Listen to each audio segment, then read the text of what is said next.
Cinema ഒരു പാഷനായിട്ട് കൊണ്ടുനടക്കണം. Cinema ചെയ്യണം, നാളൊരു നമ്മുടെ സ്ക്രിപ്റ്റ് സിനിമയാണെന്നൊക്കെ ആഗ്രഹിക്കുന്ന എല്ലാവരും പോലെ തന്നെ ഞാനും അങ്ങനത്തെ ഒരാളാണ്. അപ്പോൾ ആ സമയത്ത് ഒരുപാട് നമ്മുടെയും കുറേ പ്രശ്നങ്ങളെ കാരണം നമ്മളത് അന്നങ്ങനെ വിട്ടു. അപ്പോൾ പിന്നീട് അതൊരു അനൗൺസ്മെൻറ്റ് ഇങ്ങനെ മാളികപ്പറമ്പ് അനൗൺസ് ചെയ്തു. അപ്പോൾ സിനിമയായിട്ട് വന്നു.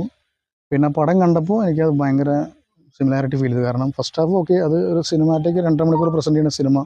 ഷോർട്ട് ഫിലിം വളരെ നോർമൽ ചെറിയ കണ്ടൻറ്റിൽ ചെയ്യുന്നൊരു സംഭവമാണ്. പക്ഷേ പ്രോസസ്സെല്ലാം ഒന്ന് തന്നെയാണ്. ഷൂട്ട് ചെയ്യണം, എഡിറ്റ് ചെയ്യണം, അതിൻ്റെ ത്രോഡ് പ്രോസസ് നമ്മൾ ചെറിയ രീതിയിൽ ചെയ്തു. അത് വലിയൊരു സംഭവമായിട്ട് വന്നു.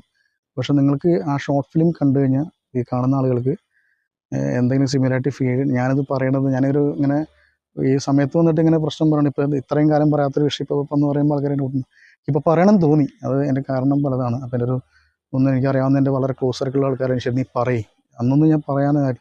പക്ഷേ ഇതിനെക്കുറിച്ച് ഒരാൾ പറഞ്ഞിട്ടുണ്ട്. അതെൻ്റെ അറിയുന്നൊരു വ്യക്തിയാണ്. പുള്ളി നമ്മൾ സുരേഷ് ഗോപി സാർ രാജ്യസഭയിൽ TP51 സിനിമ റിലീസ് ചെയ്യണം എന്നൊക്കെ പറഞ്ഞിട്ട് പറഞ്ഞിട്ട് നിങ്ങൾ കണ്ടിട്ടുണ്ടാവും. ആ സിനിമയുടെ സംവിധായകനുണ്ട് മൊയ്തു താഴത്ത് കൊണ്ട്, അറിയാവുന്നൊരു വ്യക്തിയാണ്. നമ്മുടെ സുഹൃത്തിനെ പോലെ ഒരാളാണ്, സുഹൃത്ത് തന്നെയാണ്. അപ്പോൾ പുള്ളിക്കാരൻ ആക്ച്വലി പറയുക ഈ സംഭവം ഇവിടെ ചാനലിൽ വളരെ ക്ലാരിറ്റി ആയിട്ട് പറഞ്ഞിട്ടുണ്ട് മുമ്പ്. പക്ഷെ അതൊന്നും ആളുകൾക്കൊന്നും വളരെ റീച്ചൊന്നും ആയില്ല. പക്ഷെ ഞാനത് കൂടുതലായിട്ട് മീഡിയേൻ്റെ മുമ്പിലൊന്നും പോയിട്ട് പറയാൻ നിന്നില്ല. പക്ഷെ എനിക്ക് ഇന്ന് പറയണമെന്ന് തോന്നി.